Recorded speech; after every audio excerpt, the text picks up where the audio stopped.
하리라. 아멘. 우리가 함께 특별 새벽 집회를 우리가 함께 진행하면서 5일 동안 함께 다니엘서를 묵상하고 있습니다. 저희가 큐티하는 본문도 다니엘서인데 이 다니엘을 통해서 저희들이 참 힘들고 어느 때보다 어려운 세상이지만 우리가 어떻게 다니엘의 지혜로 이런 어려움 속에서 나와 우리의 가족들만 구출될 뿐만 아니라 많은 사람을 오늘 3절처럼 어두운 세상 가운데 어, 빛으로 인도하는 내가 별과 같이 빛나는 사람이 될 것인가 함께 배울 수 있는 시간이 되었으면 좋겠습니다. 어, 다니엘은 오늘 12장 정도에 왔을 때 이제 나이가 청소년이 아닙니다. 이제 80이 넘은 할아버지가 되었습니다. 다니엘은 참 특별한 기네스북에 오를 수 있는 그런 조건들을 가진 분입니다. 다니엘은요, 어, 한 나라의 수상이 아니라 두 나라의 가장 높은 프라임 미니스터 그런 총리까지 올라갔죠. 바로 이 다니엘은 바벨론 제국과 페르시아 제국 두 나라에 걸쳐서 살았던 사람입니다. 왕을 몇 명이나 모셨는지 아세요? 가장 측근 가까이에서 네 명의 왕을 모시게 됩니다. 1, 2장에 나와 있는 느부갓네살 왕뿐만 아니라 그 뒤에 벨사살 왕, 다리오 왕, 그리고 페르시아의 첫 번째 황제인 고레스 왕까지 그가 모시게 됩니다. 그가 줄타기를 잘했기 때문일까요? 권력의 주변을 계속해서 빙빙 돌면서 그가 기회를 엿보았기 때문일까요? 그런 용의 주도함 때문에 된 게 아니라 이 다니엘은 나의 줄은 하나님밖에 없다. 사람의 줄을 붙잡는 게 아니라 오직 하나님의 줄을 내가 붙잡아야 된다. 그 생각을 가지고 나아갔더니 하나님께서 그를 쓰셨습니다. 정말 그가 권력의 앞잡이가 되고 권력 주변을 기웃거리지 않아도 이 세상에 먼저 다니엘을 알아챘죠. 예, 그래서 오히려 왕들이 그를 더욱더 가까이에 자기의 재상으로 임명하려고 더 안달복달입니다. 우리가 어떻게 이 다니엘과 같이 복잡하고 어수선하고 위태로운 세상 속에서 정말 내가 견디고 내가 생존하기도 급급한데 어떻게 하면 우리가 부응하며 나뿐만 아니라 주변에 있는 사람들을 함께 주님께로 인도할 수 있을까? 바로 그 비결이 다니엘서에 나와 있습니다. 제가 이 한 주간의 설교를 준비하면서 한 번은 이 책에 나와 있는 중요한 사상들을 한번 좀 정리해드리고 싶었는데요. 최근에 다니엘서에 대한 참 좋은 책이 소개되었죠. 두란노 출판사에서 나온 바벨론에서 그리스도인으로 살기라고 하는 책입니다. 이 책은 레리 오스본 목사님이 지었는데요. 이 책을 제가 길지만 이렇게 정말 요약해서 그 안에 중요한 부분들을 한번 설명해 드리고 싶었는데 오늘이 바로 그날입니다. 레리 오스본 목사님은 다니엘서가 1장부터 12장까지 있는데 거기에 관통하는 다니엘의 세 가지 정신이 있다는 거예요. 이 세 가지 정신이 겸손과 지혜와 소망인데 이 정신이 다니엘을 살렸고 다니엘을 통해서 많은 사람들을 어두운 세상 가운데 빛으로 인도하는 바로 그와 같은 길이 되었다는 거죠. 따라서 오늘을 살고 있는 저와 여러분들 가정에서도 관계 갈등이 많잖아요. 또 회사에서도 얼마나 힘들고 어려운 상황들이 계속해서 밀려옵니까? 그럴 때 생존이 아니라 내가 정말 가족과 회사를 축복하는 그런 내가 지름길이 되기 위해서 바로 이 겸손과 지혜와 소망의 갑옷을 우리가 입는 것 이게 정말 중요한 것이라는 것을 우리가 알게 됩니다. 먼저 다니엘서에 나타나 있는 이 겸손에 대하여 함께 배워보기를 원합니다. 겸손은 무엇일까요? 성경적인 겸손은요, 결코 낮은 자존감이 아닙니다. 성경적인 겸손은 우리가 어느 위치에 있든지 성김의 삶을 사는 것이 겸손이라는 겁니다. 오늘 이 정의를 분명히 알아야 되는데 저를 한번 따라해 주세요. 성김의 삶을 사는 것이 진정한 겸손입니다. 예. 우리가 어느 위치에 있던지 간에 성김의 삶을 사는 것이 진정한 겸손이라는 것을 다니엘이 우리에게 알게 합니다. 요즘 사람들은요, 낮은 자존감, 유약하고 늘 뭔가 제안하면 난 못하는 거 알잖아요, 이렇게 말하는 고분고분한 유약한 성격, 야망의 부족, 그리고 지나친 겸양과 겸손을 동일시하는 경향이 있습니다. 그래서 겸손이 고상한 성품인 것은 우리가 알고 있지만, 우리는 솔직히 나는 멋져 보이지 않고 볼품없이 보이고, 그리고 지기만 하고 늘 사는 것과 같은 겸손한 삶을 솔직히 살기가 싫어, 이런 우리 안에 모순이 있습니다. 하지만 겸손은요, 낮은 자존감 그리고 유약한 모습하고는요 거리가 멀다는 거예요. 우리가 오해하지 말아야 된다는 거죠. 낮은 자존감은요, 또 유약한 모습은요, 이것은 열등감의 증거일 뿐입니다. 이 부분을 좀 더 구체적으로 이해하기 위해서 우리는 성경에서 가장 겸손한 분이 누구인지를 우리가 알고 배워야 합니다. 그분은 누구시죠? 바로 예수 그리스도, 바로 예수님이 가장 겸손한 분입니다. 하지만 예수님은요, 겸손하셨지만 높은 자존감을 갖고 사셨습니다. 그 정도가 어느 정도였냐면요, 예수님은요, 자신이 하나님이라고 주장합니다. 이것은 겸손하고 우리가 아는 자존감이 낮은 모습하고는 거리가 먼 모습이죠. 근데 예수님 자신이 하나님이라고 하기까지 그렇게 주장한 게 아니에요. 예수님은 정말 하나님이셨죠. 그렇기 때문에 예수님이 하나님인 것을 그냥 그대로 묘사한 것뿐입니다. 얼마나 근데 그 안에 정말 강한 높은 자존감이 있었나요? 저와 여러분도 마찬가지라는 거예요. 나의 인생이 지금처럼 내가 꼬꾸라져 있는 적이 없었다. 참 힘들고 어려워도요, 저와 여러분들의 본질은 하나님의 자녀라는 겁니다. 우리가 하나님의 귀한 자녀라는 것을 우리가 바로 알 때 자연스럽게 이런 우리의 아이덴티티, 정체성에서 흘러가는 것이 바로 이것이 진정한 겸손의 모습이고, 높은 자존감 속에서 우리가 다른 사람을 자처해서 섬기는 삶을 사는 것이 바로 겸손인 것을 우리는 망각하지 말아야 합니다. 어느 위치에 있던지 간에 섬김의 삶을 사는 것이 겸손이라고 했습니다. 꼭 낮은 위치에 있다고 해서요, 섬기는 삶을 살 수 있는 게 아니에요. 정말 가장 가난하고 가장 말단에 있는 사람인 것 같은데도요, 자기밖에 모르고 아주 이기적인 삶을 사는 사람들을 우리는 볼 수 있습니다. 반대로 높은 위치에 있다고 할지라도요, 섬김에 있어서 불리한 위치에 있는 것이 아닙니다. 높은 위치에 있지만 자신이 여기까지 온 것이 다 하나님의 은혜라는 것을 확실하게 알고 종으로 살기를 자처하면서 이타적으로 사는 사람들이 있습니다. 바로 어느 쪽에 있던지 간에 철저히 종으로 자처하는 삶, 바로 다니엘이 그랬다는 거예요. 다니엘은 히브리 노예로 바벨론에 잡혀왔을 때 가장 신분적으로 낮았을 때죠. 그때도 섬기는 삶을 삽니다. 그리고 왕실에서 발탁되어서 귀족과 총리 대신이 되었을 때에도 언제나 동일하게 섬기는 삶을 살았습니다. 바로 이것이 다니엘이 섬김의 삶을 통해서 겸손한 사람이라는 것을 알게 하는 겁니다. 어느 위치에 있던지 간에 섬김의 삶을 가장 중요시했다는 것, 바로 이것이 그의 겸손을 반영해주고 있습니다.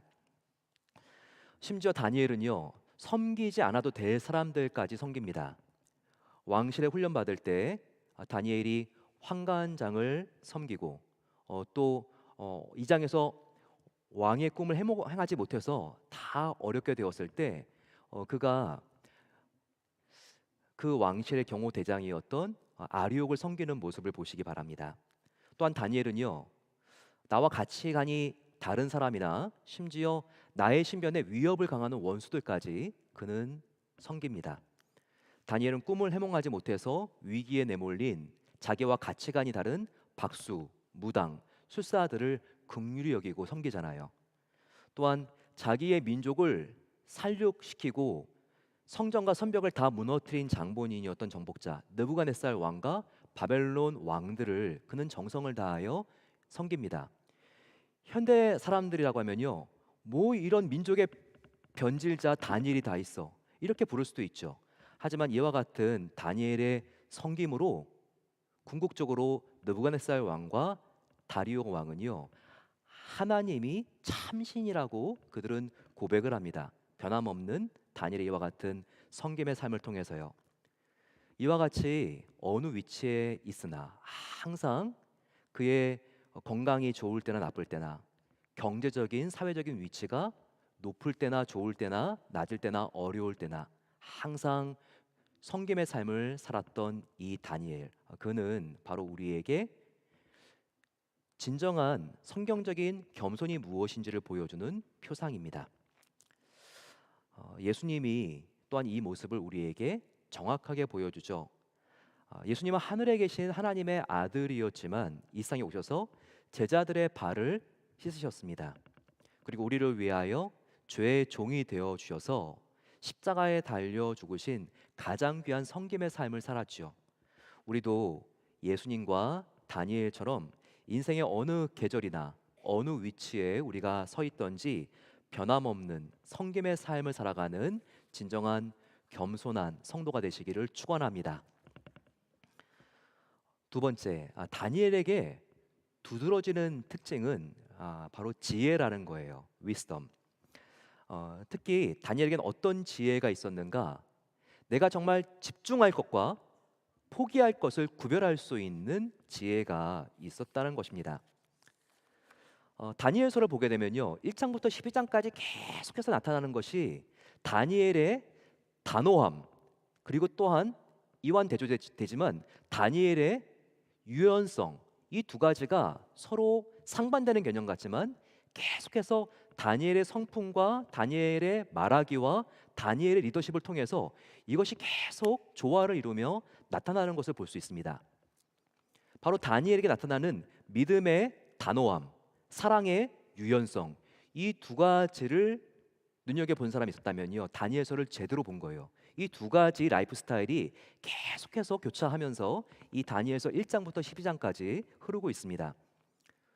다니엘을 보세요. 어떨 때는요, 목숨 걸고 거부하는 게 있습니다. 하지만 다니엘을 보세요. 어떤 때는 다른 사람들보다 훨씬 더 유연하고 개방적으로 받아들이는 모습이 있습니다. 우리가 이런 모습을 보게 되면요, 어떨 때는 이랬다가 어떨 때는 저랬다가 굉장히 혼동스럽습니다. 야, 왜 이렇게 사람이 비일관적이고 변덕스러워, 혼동스럽죠? 예를 든다면요, 다니엘은요, 왕의 산의 진미 음식을 권유하는 바로 그와 같은 제안에 대해서, 또 바벨론 우상에게 절을 하라고 하는 그 강요에 대해서, 또 하나님께 세 번 기도하는 습관을 타협하라는 그런 요구에 대하여 단호하게 거절합니다. 정말 이에 대해서는 목에 칼이 들어와도 목숨 걸고 그가 거절하고 일절 타협이 없죠. 하지만 다니엘은요, 자기의 이름을 바벨론식으로 바꾸고 바벨론의 학문을 공부하고, 그리고 바벨론의 공무원으로 임용이 되고 승진하는 것에 대해서는요, 일반인들보다 훨씬 더 유연하고 개방적인 것을 우리가 볼 수 있습니다. 근데 여기에 정말 다니엘의 복음의 정신이 나타나는 거예요. 예수님도 너희가 비둘기처럼 순결하고 뱀처럼 지혜로워야 한다라고 말씀하셨죠. 이런 정말 예수 그리스도의 리더십, 성품이 다니엘 안에 있는 것을 우리가 볼 수 있습니다. 이렇게 다니엘의 믿음의 단호함, 사랑의 유연성, 그가 이렇게 행동들을 그 상황에 맞춰서 할 수 있었던 것은요, 분명한 다니엘에게 기준이 있었기 때문입니다. 바벨론에서 그리스도인으로 살기의 저자 레리 오스본, 그에 따르면요, 다니엘은 이 부분에 대한 분명한 기준이 있었는데, 어떤 기준이 있었는가? 하나님이 금지하신 것과 나의 기분이 나쁜 것을 구별할 수 있는 바로 그 분별력이 있는 지혜가 있었다는 거예요. 즉 음식을 거부하고 우상 숭배를 거부하는 것은 하나님의 말씀이 거부하는 것이었습니다. 그럼 바벨론 왕의 식탁에 차려져 있는 음식을 먹지 말라는 것은요, 바로 율법의 레위기 11장의 음식 규정에 다 나와 있어요. 그런 것을 먹지 말라고. 어. 그리고 우상 숭배를 하지 말라는 것은 모세의 율법 10계명에 다 나와 있는 거죠. 말씀이 금지한 거니까, 말씀이 하지 말라고 한 거니까 목숨 걸고 그는요 거부한 것입니다. 단호한 믿음을 지킨 것이죠. 하지만 삶의 본질인 말씀이 금지한 게 아니라 본질적이지 않은 것, 정말 이 문제에 있어서, 이 사람에 있어서 나의 기분이 나쁘고 나의 자존심이 상하는 것이라면 그는 이것은 말씀 같은 본질이 아니라 비본질적인 것을 알았기 때문에 참고 받아들이고 자기를 부인하고 순종할 수 있었다는 거예요. 이름을 바꾼 걸 보십시오. 다니엘의 이름이 뭐라 그랬죠? 다니엘 이름은 아, 하나님은 심판자다. 하나님은 나의 심판자다라고 하는 뜻이라고 그랬죠. 이게 다니엘의 이름이죠. 근데 그의 이름이 바벨론식으로 벨드사살로 바뀌었을 때는 그 이름이 무슨 뜻이 되었죠? 그것은 배신이여 나의 생명을 지키소서라고 하는 뜻입니다. 이것은 마치요 크리찬이라고 하는 이름을 가진 사람이 있었는데 이 사람에게 너의 이름을 무하메드로 바꿔 이렇게 강요를 당한 것과 같습니다. 얼마나 다니엘의 이 이름을 하나님이 들어간 이름인데 이렇게 배신의 이름으로 바꿔서 너는 이제 이것을 따라야 하는데 그와 같은 제안에 있어서 모욕과 수치심을 받았을까요? 오히려 음식 거부하는 게 아니라 이 부분에 있어서 그가 목숨을 걸어야 되지 않았을까요? 하지만 이름을 바꾸면 안 된다. 이 부분은요 율법에 나와 있지가 않습니다. 그렇기 때문에 그는 이 모욕과 자존심과 수치심을 내려놓고 그 이름을 바꿀 수 있었던 것입니다. 이렇게 벗겨질 수 없고 분리될 수 없는 본질은 하나님의 자녀라고 하는 정체성이야. 겨우 이름이 바뀐다고 해서 나의 이 정체성은 하나님의 자녀라고 하는 정체성은 없어지지 않아. 이런 확신이 있었기 때문에 그는 이 비본질적인 말씀이 금지한 것이 아닌 이름을 바꾸는 것에 있어서 그는 이렇게 유연할 수 있었다는 것입니다. 이런 마음으로 다니엘은 바벨론의 수상 학문도 열심히 공부했습니다. 그가 공부한 학문들, 마술, 주술, 점성술 다 이런 것들이 바벨론의 학문 아니에요? 그는 정말 모세 오경과 같은 율법을 배우고 싶었어요. 하지만 이와 같은 과목들, 세속적인 과목을 가리킨다고 해서요, 그는 결코 소홀하지 않았습니다. 그는 이런 공부를 황관장이 가르치고 있었을 때 맨 뒤에 앉아가지고 그냥 껌을 씹는다든지 아니면 황관장이 강의를 하는데 연필을 굴리고 있다든지 먼 창문을 바라보고 있다든지 한눈 팔지 않고 잠을 자지 않았어요. 오히려 가장 앞에 앉아서 최선을 다하여 그는 공부했습니다. 그는 수석이 되었고 그리고 최선을 다하여 시험을 볼 때마다 좋은 성적을 내었는데 그때 과목은 다 요술, 마술, 점성술과 같은 과목이었다는 거예요. 하지만 하나님은 이런 세속적인 공부를 하는 것이 낭비가 되지 않게 하셨습니다. 나중에 바벨론 왕과 박사들이 이제까지 어떤 교육을 받았는지 그는 함께 그 교육에 참여하면서 배우면서 그는 그들을 이해할 수 있었고 그들의 가치관과 세계관을 이해할 수 있었고 그들과 효과적으로 소통할 수 있는 바벨론의 어휘들을 배우게 하심으로써 궁극적으로 그들에게 복음을 전할 수 있는 기회를 그가 이렇게 바벨론의 학문을 공부한 게 부여잡을 수 있는 통로가 되게 하십니다. 그가 바벨론의 공직으로 진출하는 것도 마찬가지였습니다. 유대 민족들에게는요 이렇게 그가 페르시아와 바벨론의 재상이 되는 것이 일제 과거 시대 때 정말 정계 진출하는 조선인들을 같은 동족들이 친일파라고 손가락질하는 것처럼 그렇게 정말 불편한 소리를 들을 수 있는 이유도 되었을 것입니다.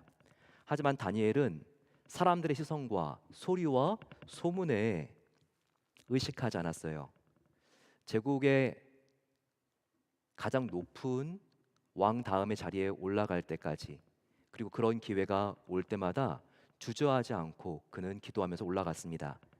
하지만 장차 세속적인 제국에서 이렇게 승진한 것이 거룩한 하나님 나라의 백성들을 구하는 통로로 사용된 것입니다. 이처럼 지혜는 무엇입니까? 전체를 볼 수 있는 안목입니다. 더 중요한 것과 덜 중요한 걸, 본질과 비본질을 구별할 수 있는 지혜라는 거예요. 다니엘은 정말 남다른 이렇게 전체를 바라보는 시각을 가지고 있었던 거예요. 정말 하나님의 사역의 역사를 바라보면서 자신이 맡은 일이 어느 정도의 일인지를 볼 수 있는, 전체에서 자기의 부분을 볼 수 있는 그런 안목이 있었다는 거예요. 역사 전 시간을 관통하면서 자기의 이 짧은 인생이 얼마나 돌아올 수 없는 값진 인생의 구간인지를 그는 볼 수 있었다는 것이죠. 그래서 이를 단순히 억지로 해치우고 처리해 나가는 것이 아니라 그 안에 하나님이 나를 여기 불러주신 목적과 가치가 있는 것을 알고 그는 최선을 다했다는 것입니다. 이렇게 전체를 알아볼 수 있는 지혜가 있으면요, 사소한 일이 결코 큰일 날 일이 아니라는 것을 알게 됩니다. 왜 2살짜리 아이는요, 5분의 기다림이 영원한 것처럼 그렇게 지루하게 느끼는 것일까요? 왜 재벌집 도령님은 비행기 2등석을 타면 세상이 끝난 것처럼 그렇게 우울한 것일까요? 왜 철없는 부모는 자녀의 야구 시합에 와서 심판의 오심에 대하여 그렇게 고래고래 고함을 지르는 것일까요? 모두 전체를 보는 시각이 부족하기 때문이 아닙니까? 2살 배기는요, 시간의 개념을 이해하지 못합니다. 부잣집 도련님은 평범한 사람들이 어떻게 비행기를 타고 가는지를 아직까지 보지 못했습니다. 철없는 부모는요, 그 아들의 야구 경기가 그 아들의 인생에서 얼마나 중요하지 않고 작은 비중을 차지하고 있는지를 알지 못합니다. 그들은 모두 자기의 행동이 옳다고 생각을 하죠. 하지만 전체를 볼 수 있는 안목이 없기 때문에 그 일이 결코 목숨 걸 일이 아니라는 것을 알지 못하는 것입니다. 그래서 별것이 아닌 것을 별것으로 만들어 버려서 자신과 모두를 불행에 빠뜨리게 하는 것입니다. 하지만 전체를 볼 수 있는 지혜를 얻으면 달라지죠. 다니엘처럼 정말 순교까지 하면서 목숨 걸어야 될 일이 무엇이고, 그리고 아무것도 아니기 때문에 내가 참고 넘어가는 일이 무엇인지를 분별할 수 있다는 것입니다. 그리고 그 사람은 비본질적인 일에 발산하지 않았던 에너지를 응축하고 모았다가 정말 목숨 걸 일, 본질적이고 가치 있고 중요한 일에 에너지를 집중해서 뿜어내면서 사명을 감당할 수 있는 그런 놀라운 능력을 갖춘다는 겁니다. 군대에서 통신병들에게 꼭 가르치는 부분이 있습니다. 작전을 수행할 때 통신줄이 막 복잡하게 꼬여 있으면 그것을 다 풀려고 생각하지 말라는 거예요. 이게 너무나 보기가 어수선해서 절대 가위를 가지고 와서 통신선을 자르지 말라는 거예요. 그러면 큰 사고, 아주 중요한 그런 통신을 해야 될 때 선이 끊어져 가지고 통신이 안 되는 대형 사고를 일으킬 수 있다는 것이죠. 꼬인 선은요, 지금 좀 내가 보기에는 갑갑하게 지금 엉켜 있어도 나중에 작전 다 끝나고 시간이 있을 때 풀면 되는 것입니다. 이와 같은 원리가 우리의 신앙생활에도 적용이 됩니다. 우리는요, 전체를 보는 지혜가 없으면 덜 중요한 것들 때문에 본질적인 것을 잘라버리는 일이 생겨요. 정말 중요한 것은 눈에 보이는 선이 아니라 그 안에 흐르는 정기, 바로 이 본질이 중요한 것이죠. 하지만 전체를 보는 이 지혜가 없으면요, 일이 급하다고 정말 중요한 기도의 본질을 자릅니다. 일을 잘 하려다가 관계의 화평이라고 하는 이 본질을 잘라버려요. 교회 공동체 안에서 어떤 급하게 보이고 중요하게 보이는 사역이라 할지라도 화평을 깨면서까지 감당할 중요한 일은 결코 없습니다. 왜냐하면 바로 예수님께서 이 화평을 위해서 십자가에 달려 죽으셨기 때문입니다. 예수님의 십자가의 복음보다 더 중요한 본질이 어디 있겠어요? 예수님은 말씀하십니다.